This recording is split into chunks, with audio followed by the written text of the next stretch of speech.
मार्च 2020 पूरा market crash हो रहा था। आईटीसी का स्टॉक अपने पीक से 50% नीचे आ गया था। जब लोग अपने स्टॉक्स बेच रहे थे, हमने इन्वेस्ट करने में कुछ ऐसा किया जो बहुत कम लोग कर पाए। हमने आईटीसी खरीदा। 3 साल बाद जून 2023 में हमने एग्जिट किया अपने इन्वेस्टमेंट को 3 टाइम्स करके। ये लक नहीं था, कोई स्टॉक टिप नहीं थी, ये एक सिस्टमैटिक प्रोसेस था वैल्यू स्टॉक्स एनालाइज करने का। आज मैं आपको एग्जैक्टली वही प्रोसेस सिखाऊंगा। सबसे पहले वैल्यू स्टॉक क्या होता है। बहुत लोग सोचते हैं सस्ता स्टॉक मतलब वैल्यू स्टॉक, लो पीई वाला। ये पूरी बात नहीं है और यही गलती इन्वेस्टर्स को वैल्यू ट्रैप में ले जाती है। सस्ता स्टॉक इसीलिए सस्ता होता है क्योंकि बिजनेस जेन्युइनली खराब हो रहा है, अर्निंग्स गिर रही है, डेट बढ़ रहा है। वैल्यू स्टॉक्स में बिजनेस स्ट्रांग होता है लेकिन मार्केट इसे टेम्पररीली उसकी एक्चुअल वैल्यू से कम प्राइस ऑफर कर रहा होता है। उस गैप को बोलते हैं margin of safety.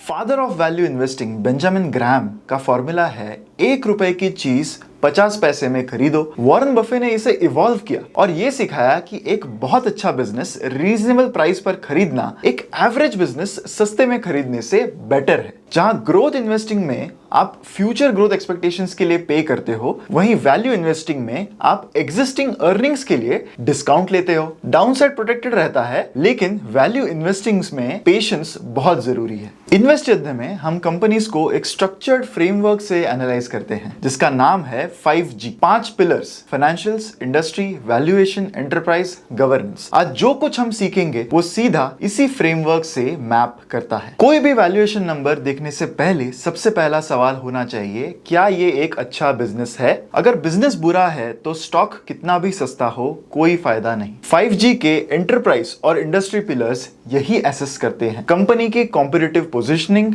Industry dynamics, regulatory environment. तो यहां हम 5 चीजें देखते हैं। Number 1, moat. आईटीसी का cigarette business organised Indian cigarette market में रफली 80% मार्केट शेयर कमांड करता है। गोल्ड फ्लेक, क्लासिक, विल्स सबकी डेकेड्स पुरानी ब्रांड रिकॉल है। और सिगरेट एक हाईली रेगुलेटेड बिजनेस है, मतलब नए कंपटीशन के लिए बैरियर अपने आप खड़ा हो जाता है। साथ ही आईटीसी एफएमसीजी में ग्रो कर रहा है। आशीर्वाद, yippee, सनफीस्ट सारे ही नोन ब्रांड्स हैं। कोर बिजनेस में स्ट्रॉन्ग मोट और उसकी पेरिफेरी में ग्रोइंग ब्रांड्स। मोट का सबसे बड़ा प्रूफ होता है प्राइसिंग पावर। इंडिया में सिगरेट टैक्सेस बढ़ते रहते हैं और आईटीसी ने हमेशा प्राइस हाइक कस्टमर्स को पास ऑन किया है बिना वॉल्यूम ग्रोथ पे कॉम्प्रोमाइज किए। Number 2, return ratio. क्या बिजनेस कैपिटल पे अच्छे रिटर्न जनरेट कर रहा है? 5G का फाइनेंशियल पिलर कंपनी की फाइनेंशियल हेल्थ मेजर करता है: ROE, ROC, FCF, debt, earnings, consistency. FY20 में आईटीसी का ROE 23.7% और ROC 29.6% था। ये एक्सीलेंट नंबर्स है। 24% का ROC मतलब है कि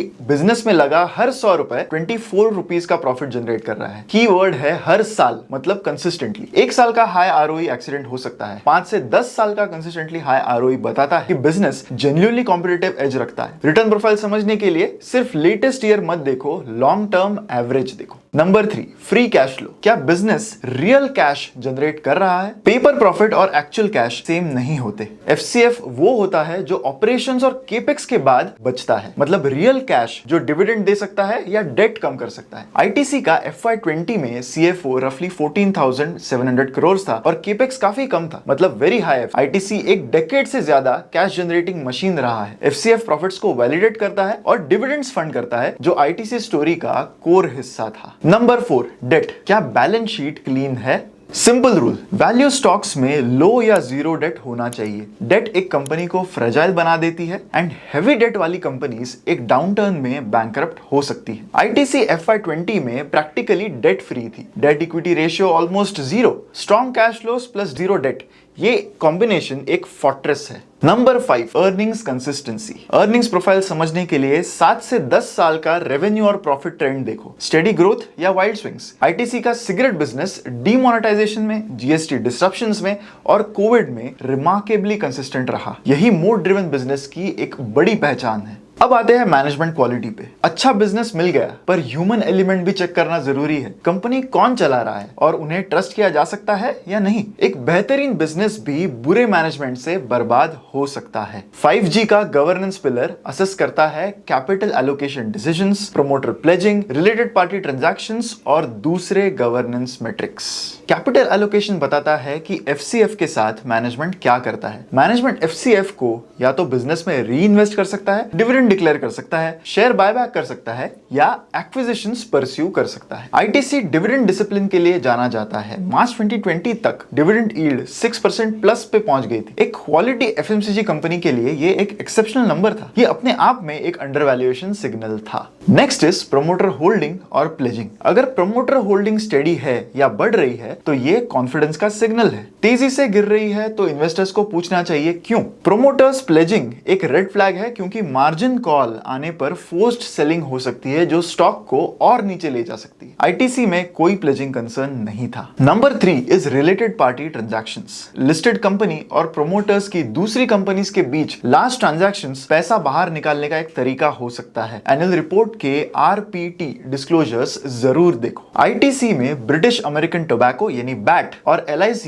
जैसे इंस्टीट्यूशनल होल्डिंग्स हैं जो इंडिकेट करता है कि गवर्नेंस स्टैंडर्ड्स कंसिस्टेंटली हाई रहे हैं। अभी हमने बिजनेस और मैनेजमेंट, 5G का एंटरप्राइज, इंडस्ट्री, फाइनेंशियल्स और गवर्नेंस पिलर्स कवर किए। अब आता है वैल्यू स्टॉक के पर्सपेक्टिव से सबसे इंपॉर्टेंट पिलर, वैल्यूएशन। इससे पहले अगर आप किसी भी कंपनी का 5G एनालिसिस क्विकली देखना चाहते हो तो इन्वेस्ट यज्ञ का स्टॉकोमीटर चेक करें, या सीधा वैल्यू कंपनीज में इन्वेस्ट करना चाहते हो तो हमारे वैल्यू मॉडल पोर्टफोलियोज देखो, लिंक डिस्क्रिप्शन में है। हम एस्टेब्लिश कर चुके हैं कि ITC एक अच्छा बिजनेस है, अच्छी मैनेजमेंट है। अब सबसे इंपॉर्टेंट सवाल, क्या हम सही प्राइस पे खरीद रहे हैं। वैल्यूएशन के लिए हम दो अप्रोचेस यूज करेंगे, रिलेटिव वैल्यूएशन यानी मल्टीपल्स और इंट्रिंसिक वैल्यूएशन यानी DCF। 5G का वैल्यूएशन पिलर मल्टीपल्स और इंट्रिंसिक वैल्यू दोनों कवर करता है। PE यानी price to earnings. Market company की 1 रुपए की अर्निंग्स के लिए कितना प्राइस देने को तैयार है। ITC का FY20 EPS 12.7 रुपीस था। मार्च 2020 की प्राइस 142 रुपीस थी, यानी PE अप्रोक्सीमेटली 13 टाइम्स रहा। नॉर्मल कंडीशंस में ITC 25 to 30 के PE पे ट्रेड करता था, लेकिन 2020 में ये अपनी खुद की हिस्ट्री के मैसिव डिस्काउंट पर मिल रहा था और ये अंडर वैल्यूएशन का पहला सिग्नल था। वहीं प्राइस टू बुक 2020 में ITC का प्राइस टू बुक 3.4 टाइम्स था और हिस्टोरिकल रेंज 6 to 8 टाइम्स की थी। एक 24% ROE कंपनी 3 to 4 टाइम्स के बुक वैल्यू पर मिल रही थी। वहीं EV बाय EBITDA यानी एंटरप्राइज वैल्यू टू EBITDA ये एक कंप्लीट मेट्रिक है क्योंकि इसमें डेट और कैश दोनों कंसीडर होते हैं। 2020 में ITC 12 to 14 EV bye EBITDA पर ट्रेड हो रहा था और हिस्टोरिकल एवरेजेस 18 to 22 टाइम्स के थे। हर एक मल्टीपल का अपने हिस्टोरिकल रेंज के नीचे होना एक क्लियर सिग्नल था कि मार्केट स्टॉक को मिस प्राइस कर रहा है। अब DCF कंसेप्ट पर आते हैं। DCF कंसेप्ट सिंपल है। DCF ये देखता है कि एक बिजनेस अपने इक्विटी शेयर होल्डर्स के लिए फ्यूचर में कितना कैश जनरेट करेगा और उन सारी कैश फ्लोज की वैल्यू आज कितनी है। सो स्टेप 1 है कैश फ्लोज एस्टिमेट करना। हम FCFE यूज करते हैं, मतलब free cash flow to equity shareholders. Company के सारे एक्सपेंसेस, टैक्सेस, केपेक्स के बाद जो इक्विटी शेयर होल्डर्स के लिए कैश बचता है उसे FCFE कहते हैं। ITC का FY20 FCFE अप्रोक्सीमेटली 14,500 करोड़ था। स्टेप 2 है discount rate. FCFE equity holders का कैश है, इसीलिए डिस्काउंट रेट के तौर पर हम कॉस्ट ऑफ इक्विटी यूज कर सकते हैं। कॉस्ट ऑफ इक्विटी एक मिनिमम रिटर्न है जो इक्विटी इन्वेस्टर्स अपने इन्वेस्टमेंट पे डिमांड करते हैं। सोचिए गवर्नमेंट बॉन्ड 7% दे रहा है तो इक्विटी इसमें ज्यादा रिस्क है, उसकी रिटर्न एक्सपेक्टेशन नेचुरली ज्यादा होनी चाहिए। एक दूसरा डिस्काउंट रेट प्रॉक्सी होता है WACC, weighted average cost of capital, पूरे बिजनेस के लिए होता है। हम इक्विटी इन्वेस्टर्स हैं तो COE यानी कॉस्ट ऑफ इक्विटी सही डिस्काउंट रेट है। 2020 में एक स्टेबल लो डेट इंडियन कंपनी का कॉस्ट ऑफ इक्विटी रफली 12% मान सकते हैं। स्टेप 3 है प्रोजेक्शंस। हम इससे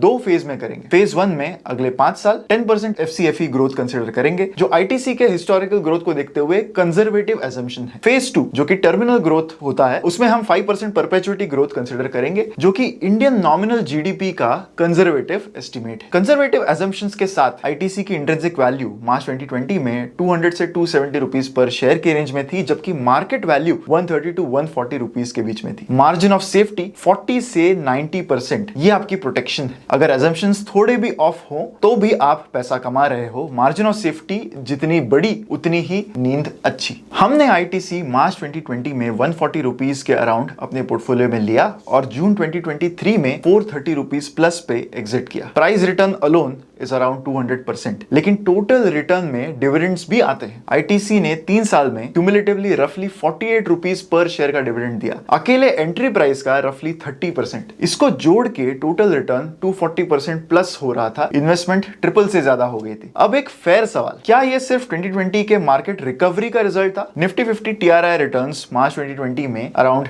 12,100 के आसपास थे। जून 2023 तक 28,000 पहुंच गए, मतलब total returns of around 131%। ITC ने 240% प्लस रिटर्न्स दिए, निफ्टी से 100% प्लस अल्फा। यही वैल्यू स्टॉक सही आइडेंटिफाई करने की पावर है। मार्केट टेलविंड तो सबको मिलता है, पर जेन्युइन डिस्काउंट पे क्वालिटी कंपनीज खरीदने से ही मेन अल्फा बनता है। ये जो आईटीसी की अपॉर्चुनिटी थी, ये 5G फ्रेमवर्क के वजह से ही आइडेंटिफाई हो पाई। Financial strong, industry mode clear, valuations compelling, enterprise quality high, governance clean, सभी 5 पिलर्स ने ग्रीन सिग्नल दिया और इसी वजह से 2020 में हमारे मॉडल पोर्टफोलियो का ये हिस्सा बनी। अगर आप ऐसी अपॉर्चुनिटी सिस्टमैटिकली ढूंढना चाहते हो तो स्टॉकोमीटर टूल और हमारे मॉडल पोर्टफोलियो जरूर चेक करो, लिंक डिस्क्रिप्शन में है। जाने से पहले इन्वेस्टर ट्रैप्स को हाईलाइट करना बहुत जरूरी है। 3 ट्रैप्स जो एक्सपीरियंस इन्वेस्टर्स को फंसा लेते हैं, उसकी बात करते हैं। सबसे पहला वैल्यू ट्रैप। एक नॉन वैल्यू कंपनी का पी लो होता है क्योंकि अर्निंग्स कोलैप्स हो रही होती है, बिजनेस जेन्युइनली खराब होता है। हमेशा पूछो कि ये स्टॉक सस्ता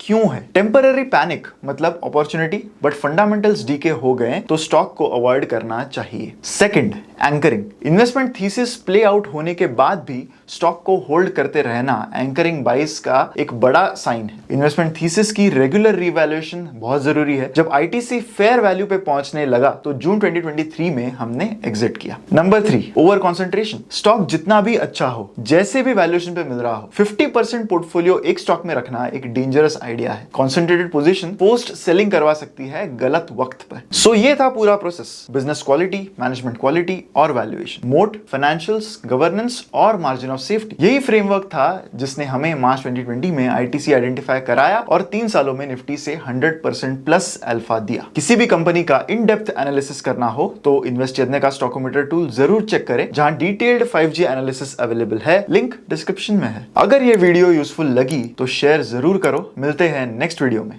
थैंक यू।